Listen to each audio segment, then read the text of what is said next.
Here's Brody Brazil. I'm recording here on a Saturday, but this news officially came out yesterday, Friday morning, December 27th, as buried between the holidays as it gets. Christmas and New Year's and Hanukkah has just gotten underway. And oh yeah, this comes out on a Friday right before the weekend. So not a lot of people were paying attention, but it came out via press release that Dave Kaval has officially announced his resignation as team president of the A's effective December 31st, 2024. So the actuality of what's happening here, just a couple days removed from the announcement yesterday, a quick turnaround, you understand that a lot of this has seemed like it was coming for quite some time. Kaval said in a quote, "I'll be staying in California to explore new opportunities at the crossroads of business and government. I'm grateful to A's ownership for the opportunities they have given me."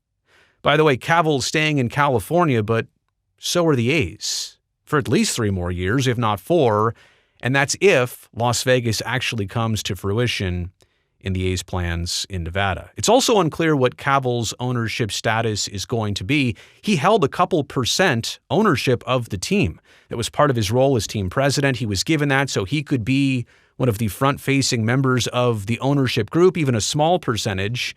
But that small percentage, if the team has a valuation even at $1 billion, which is probably on the low side, that's a significant connection and amount of money. It's unclear whether he is detached from ownership or just his role as team president.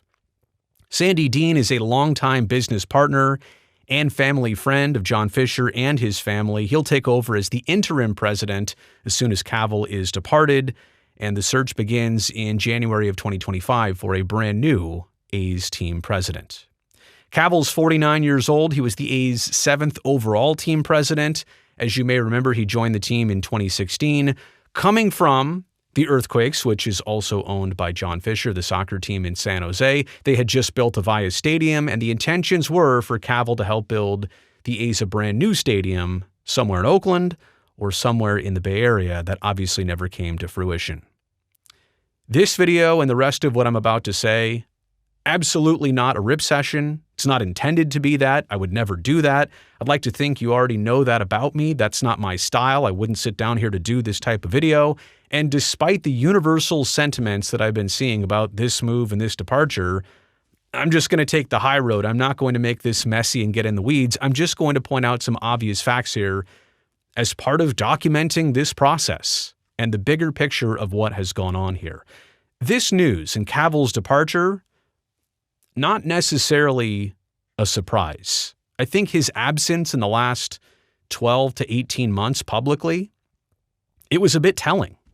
You hadn't seen much of Kaval, honestly, since April of 2024 when the A's made their announcement that the 25 season would be played in West Sacramento at Sutter Health Field. He was silent on social media all baseball season long, which is also rare for his personality and his presence. Didn't show up to anything in person. The A's had a 1974 reunion, a 1989 get-together, a Hall of Fame induction for their team, or any of the A's final games in Oakland. Kaval was nowhere to be seen in person or publicly. And also, Sandy Dean had largely taken over a lot of the A's business doings and negotiations with the Convention and Visitors Authority of Las Vegas, also the Las Vegas Stadium Authority. Didn't see much of Kaval at the forefront of any of that. Sandy Dean had largely taken it over. So again, when we find this out in reverse, it's not that surprising. In fact, the signs were all there kind of leading up to something like this. Now, this news, if you're a fan of Oakland baseball and you were rooting for the A's to stay in Oakland, in my opinion, there's just nothing to celebrate here. In fact, it's kind of a so what after the fact type situation. The A's are obviously off to Sacramento for 25 and beyond and however long, and there's still a lot of questions about Las Vegas. We should maybe find some of that out in the next couple months if there is a groundbreaking where the Tropicana used to be and if financing all comes together. But the biggest part about being an Oakland baseball fan is that there's guaranteed to be no baseball in Oakland in 2025, and there's no guarantee that professional baseball at the major league level will ever come back. The relationship between Major League Baseball and Oakland was largely soured, it seemed, by what the A's had been doing in their negotiations and back and forth within the last couple of years. And I'll point out a couple different things here. The entire Rooted in Oakland campaign began in 2017 and was basically done by 2019. And yeah, the pandemic hit in 2020 and we all put our attention in much more important places, and building a baseball stadium and sports weren't really a priority the entire calendar year of 2020, but then 21 hits, and within the first couple months, there's something called parallel paths, and all of a sudden the A's are going to explore Las Vegas just as much or equally as they will their endeavors in Oakland, although behind the scenes, it didn't seem like they were parallel or equal by any regard. So how long did the Rooted in Oakland campaign even last before it was flipped into something totally different? It's really hard to make that your campaign and your slogan. It's a promise. And that promise was broken without really an explanation or reasoning or the showing of any math.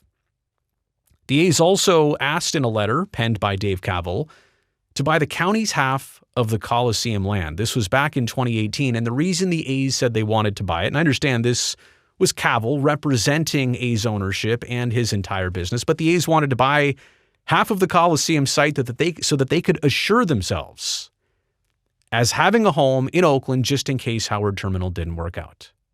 Well, a couple years later, when it seemed like Howard Terminal was having issues or it was more difficult than anticipated, the Coliseum was deemed not viable for a new stadium by the A's first, and of course Major League Baseball went along and agreed with that. Then in April of 2023, and again, this is not Kaval's entire decision-making process, but he was at the forefront of this, the A's turning their back to Oakland, officially announcing that they were done trying to work anything out at Oakland. They'd be putting all their efforts into Las Vegas. They had an original binding agreement for 49 acres west of the freeway, west of the Strip, and then that turned out to a total different deal at the site of the Tropicana Hotel. But the point is that the A's walked away from Oakland after so much progress, after so much back and forth, after so much time and effort and money, and they got so close, and without any reason or explanation or, again, showing the math, it was time to walk away with no polish, no real reasoning or explanation or details or understanding for the public, right? A 56 or 7-year relationship that just vanished without any real proof of why, of where they stood, of how close it might actually have been or not. The A's just kind of ghosted everybody.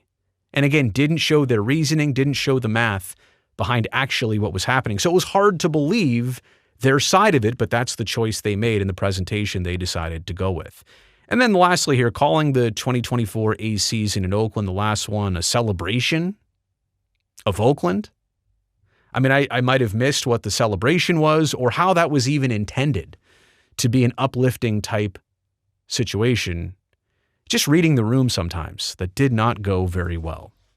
Ultimately for the A's and what they're planning on with Sacramento and beyond in Las Vegas, Dave Kaval's resignation as team president, I don't know if this makes a difference in their plans or their outcome or their desires or what they accomplish or not.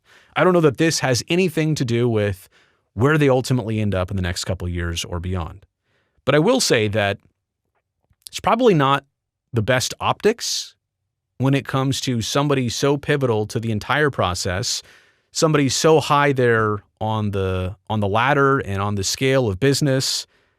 I'll use the sports reference here to say that if you're a playoff-bound sports team, and this is the equivalent to a manager, a head coach, somebody of that ilk, if you're a playoff-bound sports team and you're not at the playoffs yet, usually your head coach, your manager, your person in that capacity, they normally don't just walk away. They don't resign on their own before you get to the playoffs. Like, there are some good things brewing and you've worked this hard and you want to be part of this and you want to see this through. So that part is interesting. And I'll just simply leave it at that. This is atypical to what you would have expected. But again, all things considered with the A's process, not necessarily surprising. So I'll leave it at that. Thumbs up down below, subscribe to the channel. I'll see you next time.